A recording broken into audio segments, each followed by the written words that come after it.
एक गांव में मिट्टी के बर्तन बनाने वाला एक व्यापारी लक्ष्मैया था। वही उसके परिवार का व्यापार था। मिट्टी से खाने के बर्तन, भगवान के लिए दिया, मटके, पानी पीने वाले बर्तन, पशुओं के लिए बर्तन, अलग प्रकार के भगवान के मूर्ति, खिलौने बनाते हुए वो जी रहा था। लाभ ना आने के बावजूद और उसके बीवी बच्चे के हमेशा ना कहने के बावजूद भी वो उसी व्यापार में भरोसा रखता था। अलग प्रकार के मिट्टी के बर्तन बनाते हुए वो उसी काम में निमग्न हो जाता था। लेकिन समय बदल गया है। पहले की तरह कोई भी अब मिट्टी के बर्तन नहीं खरीद रहा है।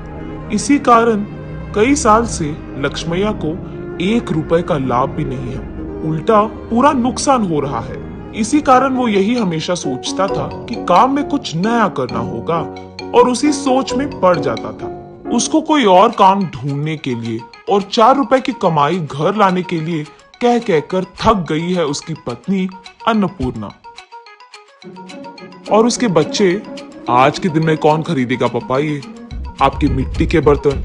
आप वो काम छोड़कर हमारे साथ शहर आ जाइएगा, वहां आपके लिए अच्छा काम हम ढूंढ कर रहेंगे। ऐसे भी बहुत बार बोलकर देख चुके हैं, फिर भी नहीं माने लक्ष्मैया। और इस कारण बच्चे लक्ष्मैया से कुछ कहना भी बंद कर दिए। एक दिन लक्ष्मैया धूप में काम कर कर के थक कर वही मौजूद मिट्टी के मटके में से पानी लेकर पी रहे होते हैं। हाँ, इस गर्मी के मौसम में ठंडे पानी के लिए मिट्टी के मटके रखते थे। अब न जाने क्या हो गया लोगों को, मिट्टी के मटकों को छोड़कर मिट्टी को खराब करने वाले फ्रिज और एसी से काम चला रहे हैं। और मुझे समझ में नहीं आता कि उनको मिट्टी के बर्तन से काम चलाने में क्या ही प्रॉब्लम है। ऐसे सोच में पड़ जाता है और अचानक उसे एक योजना सूझती है। तुरंत उसके बीवी के पास जाकर ऐसे कहता है,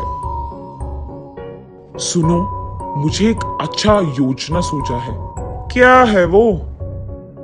अगर हम मिट्टी से फ्रिज तैयार करें तो कैसे रहेगा? लगता है मिट्टी में काम कर करके आपका दिमाग भी मिट्टी का बन गया। अरे ऐसे क्यों कह रही है? तो फिर ये कैसी बात हुई? मिट्टी से फ्रिज कौन बनाता है? पागल हो क्या तुम? अरे ये बेवकूफी की बात नहीं है। सोचो एक बार, मिट्टी के मटके में कुछ भी रखो तो ठंडा रहेगा ना। तो फिर अगर मिट्टी से हम फ्रिज बनाएंगे तो उसमें भी चीजें ठंडे ही रहेंगे ना। ए चलो आप यहाँ से, मेरी बात कब मानते हो वैसे भी। चलो जाओ तुम यहाँ से, जो करना है कर लो। ऐसे कहकर अन्नपूर्णा वहां से चली जाती है। अगले दिन लक्ष्मैया बहुत कोशिश करके एक छोटा सा मिट्टी का फ्रिज बनाता है। ऐसे ही कुछ फ्रिज तैयार करके उस गांव के बाजार में लेकर जाता है। वहां वो एक भीड़ को इकट्ठा करके, ये मिट्टी से बना हुआ गरीबों का फ्रिज है, इसमें पानी डालने से ये खूब चलता है। इसके अंदर रखे सारी चीजों को ठंडा रखता है। ये 2 परतों में रहता है और बीच में एक खाली जगह रहता है। उसी जगह को हमें पानी से भरना होगा। इसी कारण बाहर का तापमान न अंदर आएगा और अंदर का तापमान कम नहीं होगा। ऐसे वो उसके हाथों से बनाए हुआ मिट्टी का फ्रिज कैसे चलता है ये भीड़ को समझाता है। और क्योंकि उस भीड़ में से कुछ लोगों को ये बहुत अच्छा लगता है, वो लक्ष्मैया के पास फ्रिज को खरीद कर वहां से चले जाते हैं। बाकी फ्रिज को लेकर लक्ष्मैया घर पहुंचता है। उस दिन के कमाए हुए पैसों को उसके बीवी के हाथ में रखता है लक्ष्मैया।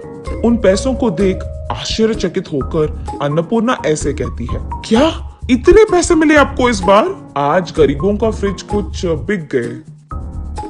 बाप रे, ये सच है क्या? इसका मतलब तुम्हारे मिट्टी के फ्रिज को खरीदने वाले लोग भी हैं। चलो अच्छा है, कुछ तो आया हाथ में।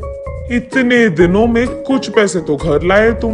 ये कहकर वो वहां से चली जाती है। ऐसे लक्ष्मैया उसके बाद कुछ और मिट्टी के फ्रिज को बनाकर बाजार लेकर जाता है। कुछ दिन बाद सारे जिला में ये बात फैल जाती है कि लक्ष्मैया का गरीबों का फ्रिज बिजली के बिना ही चलती है। इस कारण लोग सारे लक्ष्मैया के घर सीधा पहुंचकर गरीबों के मिट्टी का फ्रिज खरीदकर वहां से चले जाते थे। इसी कारण एक ही झटके में लक्ष्मैया का व्यापार बहुत बढ़ जाता है, लाभ भी मिलते हैं और काम करने के लिए लक्ष्मैया उसके नीचे कुछ लोगों को नौकरी भी देता है। ये सब देख अन्नपूर्णा अपनी आंखों का भरोसा ही नहीं कर पा रही थी। शहर में कुछ तो भी काम करवा देंगे आपसे, कहने वाले उसके बच्चे भी आज लक्ष्मैया के हाथों से बनाए हुए मिट्टी के फ्रिज को शहर में बेचने की व्यापार शुरू करते हैं। ऐसे लक्ष्मैया को